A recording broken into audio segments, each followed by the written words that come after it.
Meus companheiros e minhas companheiras, tudo bem com você? Eu sou o Gianluca e sou seu candidato a ser apresentador até o final desse programa. Até porque o nosso tema está muito polêmico, é política. Então, sem demoras, solta a vinheta.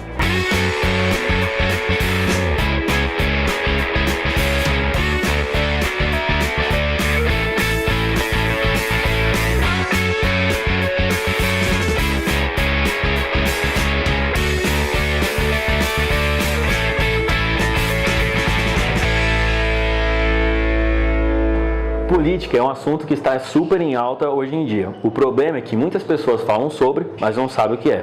Por isso, a nossa repórter Eliana Ferreira fez uma matéria especial para esse tema. E o jornaleiro quer saber, você sabe o que é política e a sua importância para o país? Este ano, os brasileiros se dirigem às urnas para mais uma eleição. Os votos serão para deputados estadual e federal, senador, governador e presidente da República.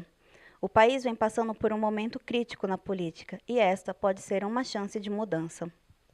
A política surgiu na Grécia Antiga, depois da formação das cidades gregas, que eram chamadas de cidade-estado, surgindo a necessidade de criar um sistema de organização de funcionamento das cidades-estado, criando assim a forma de governo parecida com o que hoje se conhece como política.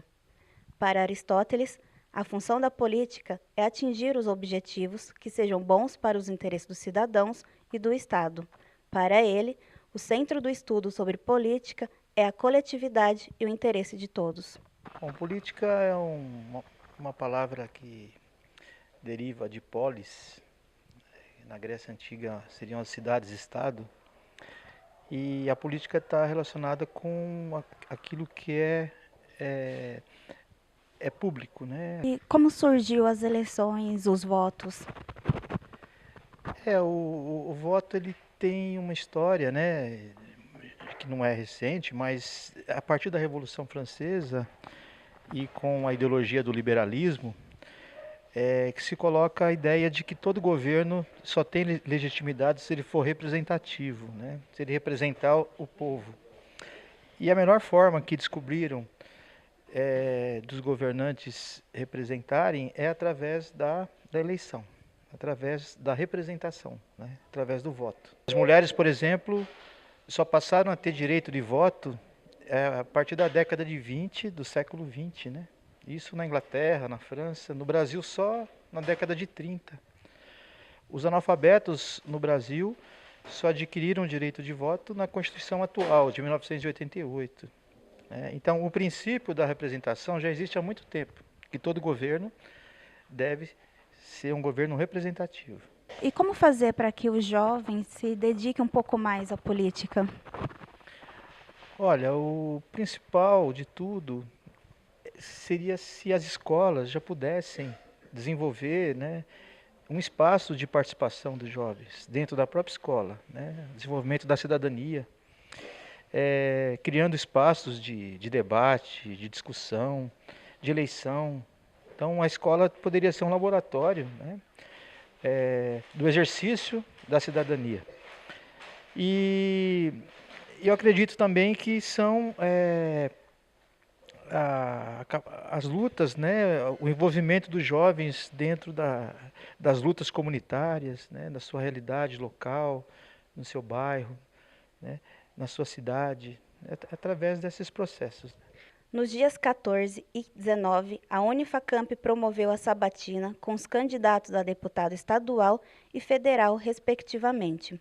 Organizada pelo professor Anelso Paixão e os alunos de jornalismo, foi dividida em 5 blocos, onde os candidatos tiveram a oportunidade de se apresentar ao público presente, além de responder perguntas feitas pelos alunos de jornalismo e dos veículos de imprensa. Para os estudantes de jornalismo e para a sociedade, qual a importância de uma sabatina como esta? Olha, para os estudantes de jornalismo, eu acho que é uma grande oportunidade, tanto para jornalismo como para rádio e TV, de participar da organização de um evento desse porte, aprendendo como se faz um evento, como se organiza, aprendendo a fazer uma assessoria de imprensa de um evento, porque os alunos tiveram que cuidar de tudo, de mandar matéria, de e principalmente de viver a experiência de uma transmissão ao vivo, de fazer uma pergunta com o público, de encarar um microfone. Então eu acho que foi a grande oportunidade de vivenciar na prática o que eles vão viver depois no mercado. E para a sociedade a chance de conhecer os políticos da região e se aprofundar um pouco nos debates políticos. Você acredita que os jovens eles estão um pouco mais críticos em relação à política ou ainda não? Eu ainda vejo o jovem um pouco enxergando as coisas de uma forma geral, de uma forma muito superficial, se formando muito por rede social, não se aprofundando muito nos debates. E a política também, eles até têm o gosto por um candidato ou por outro, mas não conhecem muito as propostas, não sabem muito bem quais são os assuntos que são de fato polêmicos, a função de cada um, deputado federal, estadual, governador, senador, presidente. Então eu acho que o jovem precisa ter eventos como esse para poder começar a pensar política de uma forma mais profunda. Estou aqui com a Nayara Cristina e o Guilherme Jesus, alunos de jornalismo que participaram da Sabatina. Nayara, para você, como foi essa experiência de participar da Sabatina? Para mim foi uma experiência bem única, eu gostei muito. Acho que durante o período da faculdade, até nós nos formarmos, vai ser a única oportunidade, acho que a gente vai ter de ter tido essa experiência. Então, para mim foi bem legal estar participando dessa ideia. Mesmo com todo o nervosismo lá no momento, a Unifacamp promover debate eleitoral assim é importante para a carreira profissional? Com certeza, nos traz uma noção muito grande da seriedade do jornalismo e da sua função na sociedade, na política também. E como cidadão, para nós também traz uma noção muito grande da índole de cada candidato, das suas propostas e de como ele apresenta isso para a gente num debate. Presencialmente é muito mais forte para a gente entender isso. As eleições acontecem em outubro e a Unifacamp faz parte deste momento, onde o Prédio 3 abre as suas portas para as votações. Eu sou Eliana Ferreira, direto para o Jornaleiro. Você tem vontade de saber mais sobre o tema, mas não curte acompanhar debates ou pesquisar sobre o assunto? Então seus problemas acabaram. A Evelyn fez uma lista com filmes e séries para você se familiarizar mais com o tema. A lista do Jornaleiro de hoje é sobre política, então se liga!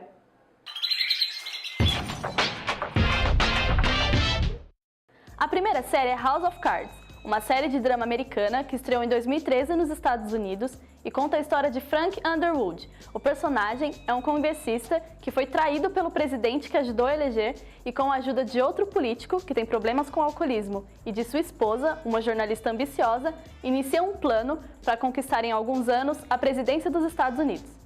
House of Cards tem 6 temporadas e 5 delas estão atualmente disponíveis na Netflix. A próxima série é Scandal.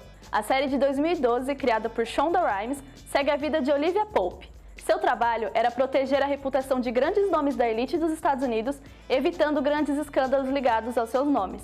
Após deixar esse trabalho e sair da Casa Branca para abrir o seu próprio negócio, Olivia se vê com problemas em desvencilhar sua antiga vida da atual. Scandal tem 7 temporadas e você consegue ver 6 na Netflix. A terceira produção é brasileira. O Mecanismo é uma série original Netflix que estreou na plataforma esse ano e conta com um elenco de peso, destacando aqui Selton Mello, Caroline Abras e Henrique Dias. E conta a trama do delegado aposentado Marco Ruffo, que está obcecado por um caso que está investigando e se vê mergulhado, junto com a sua aprendiz Verena, em uma das maiores investigações de lavagem de dinheiro da história do Brasil. E o rumo dessa investigação irá mudar completamente a vida dos envolvidos. O primeiro filme da nossa lista já é famoso, e eu acho que você já ouviu falar de A Onda, de 2008. A Onda é um filme alemão e conta a trama do professor Rainer, que é selecionado para dar uma aula de uma matéria eletiva sobre autocracia para os alunos, algo que ele não está muito afim de fazer. Na primeira aula, para exemplificar a matéria, ele decide formar um governo fascista dentro da sala de aula. O movimento, que se chamam A Onda, escolhendo até mesmo uniforme e saudação própria. Só que o professor acaba perdendo o controle sobre os alunos e a onda acaba se propagando por toda a cidade e tomando proporções reais. E a última produção da lista de hoje é o filme brasileiro Getúlio, de 2013. Com um grande elenco como Tony Ramos, Drica Moraes e Alexandre Borges, o drama é sobre os 19 últimos dias de vida do então presidente do Brasil, Getúlio Vargas. Pressionado por uma crise política em decorrência de acusações que teria ordenado um atentado contra o jornalista Carlos Lacerda, Vargas avalia os riscos até tomar a decisão de se suicidar. Calma, gente, não é spoiler. Então é isso. Muito obrigada por acompanhar mais uma lista do Jornaleiro. E até mais!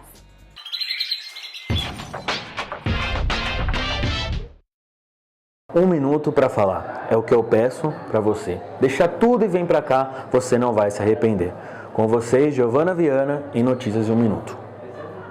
O número de brasileiros que vivem em outros países e se registrou para as eleições presidenciais deste ano cresceu 41,4% em relação às eleições de 2014. Para as eleições de 2018, mais de 500 mil eleitores se cadastraram para exercer o direito do voto. Para este ano, a Justiça Eleitoral que o número tende a aumentar, pois a situação de alguns inscritos ainda está sendo analisada. Ao menos 3,6 milhões de brasileiros não poderão votar nas eleições de 2018 porque não fizeram cadastramento biométrico. É o que mostra o levantamento feito com base em dados de tribunais regionais eleitorais de todo o país. O número diz respeito aos eleitores de 862 cidades de 17 estados, que passaram por revisão biométrica obrigatória entre 2017 e 2018. Luca, agora é com você.